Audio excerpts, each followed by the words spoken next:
Hello good girls and good boys. In this video, I am going to share a really rare list of good quality horror movies of this millennium.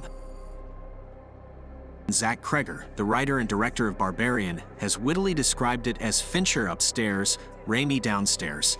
The first half is taut, high-concept storytelling that gives the audience no room to relax. The back half is a loopy, makeup-heavy monster movie. The film begins with Tess Marshall, played by Georgina Campbell, arriving one night at a Detroit Airbnb, only to find it has been double-booked. A mystery man named Keith, Bill Skarsgård, is already inside. Caught in a rainstorm and anxious about a job interview she has the next morning, Tess decides to share the space. She keeps her guard up against Keith and notes several red flags in the house.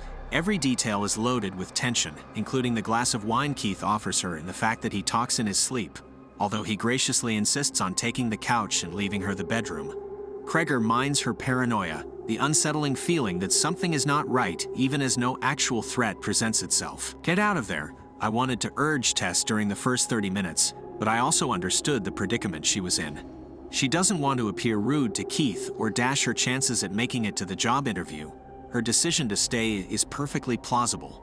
David Fincher sets one of the highest bars for depicting creeping dread.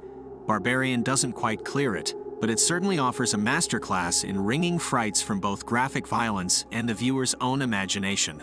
The horror genre has been a tad inconsistent this year. Not everything has ended up that good.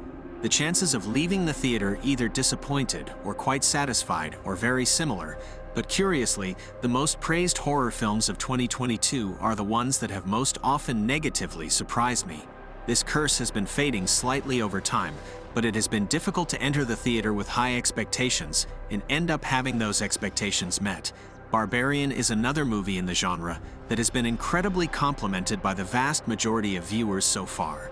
This time, I'm happy to say that it deserves all of the hype received. With stellar performances, a unique premise, a boatload of scares and horror visuals that'll be engraved into your brain for life, it's one of the best horror flicks to release this year. Number 4, The Autopsy of Jane Doe. Well, first of all, this is not some type of classic horror movie in which you will going to see haunted house or something like that. But in this legendary movie, you will going to have a really thrilling journey discovering the ancient witchcraft, results of demonic ritual, and you are going to see how our knowledge is weak against unexplained paranormal world. Is The Autopsy of Jane Doe scary? The Autopsy of Jane Doe is tense. While there aren't many jump scares, the film is a great showcase of building up suspense and intertwining it with an interesting mystery that will give you chills. The film is also pretty gory, but not in the 80s slasher sense. It's a film about an autopsy, and it doesn't shy away from showing that process. So if you don't like seeing a person flayed open, you might want to turn away at specific points of the film. Overall, you'll leave The Autopsy of Jane Doe feeling a bit scared, but mainly of old songs that randomly start playing on the radio. But the best part about the film is the amount of tension you'll feel watching it. It does a brilliant job of putting you on the edge of your seat for two reasons. One, every scene builds on the tension and suspense created by the last. And two, the cause of Jane Doe's death is a genuinely intriguing mystery. Does the movie dip in quality once the mystery is solved? A bit, and I mean a tiny bit especially, since it's at the very end when the pieces are put together. One criticism I had was the need for the film to over-explain what was happening at the end. Sure, there's a huge mystery at work, but leave some stuff for the audience to figure out.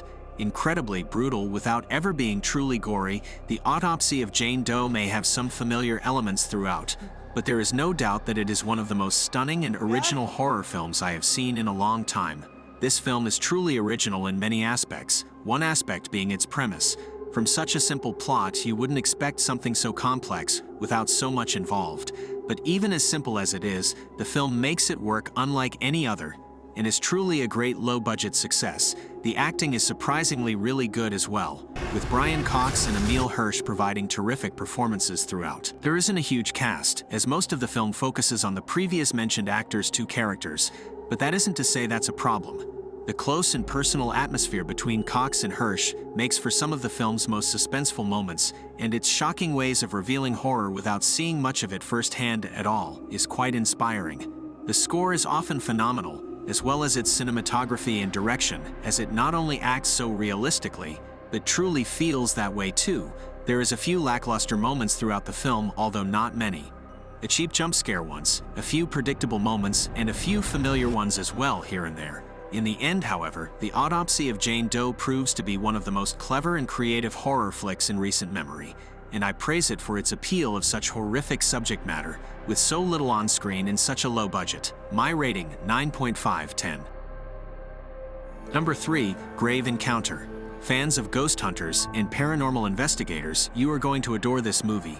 A large part of what makes supernatural horror so scary is that it tends to prey on our fear of the unknown, which means a high level of unpredictability, both in crafting scares and because of the fact that the supernatural threat isn't something that's easy to fight off through conventional means.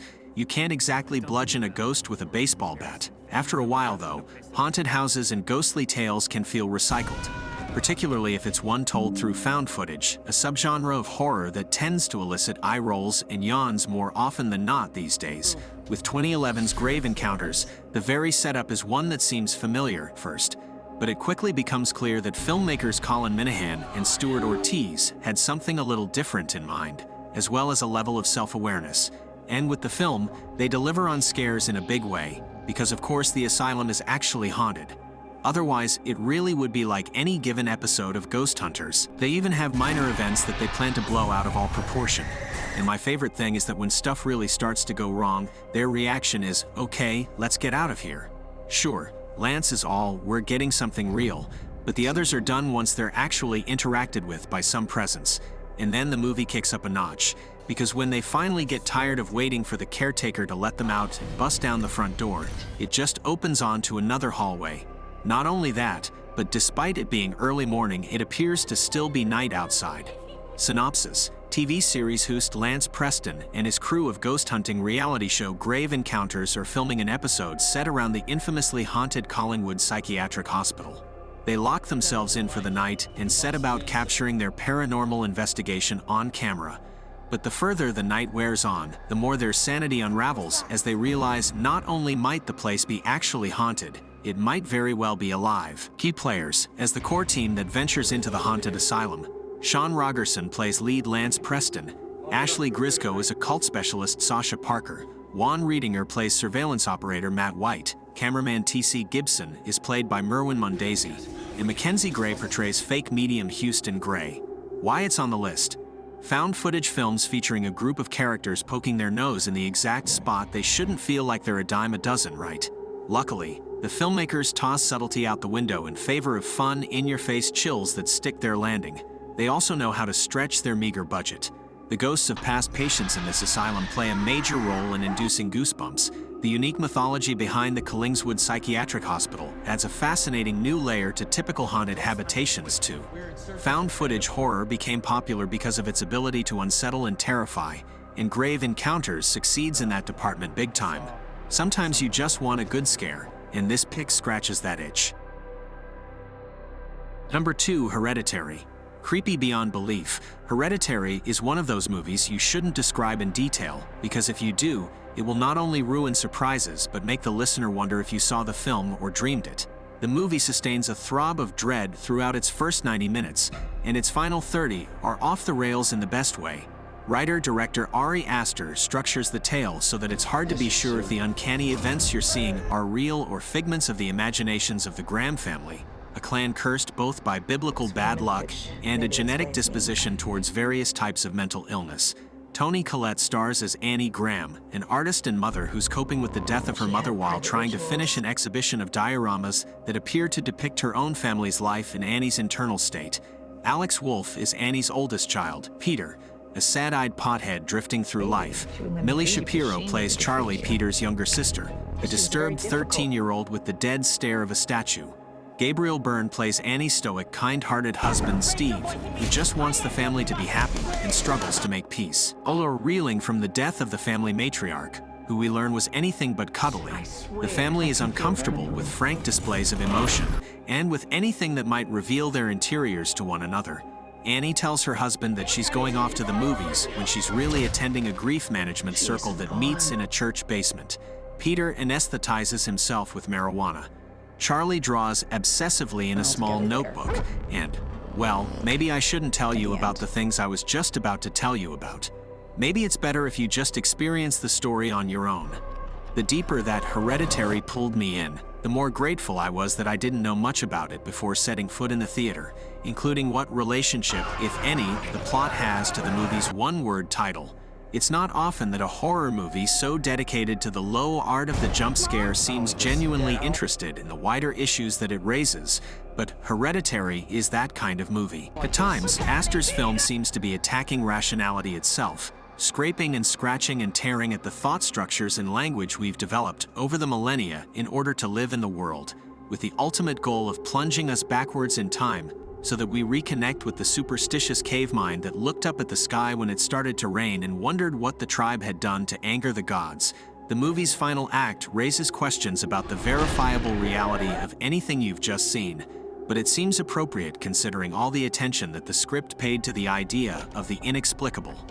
Aster, his cinematographer Paweł Pegorzelski, the camera and lighting crew, and the entire sound department deserve special recognition for coming up with creepy moments so specifically imagined that you truly can say you've never experienced them before.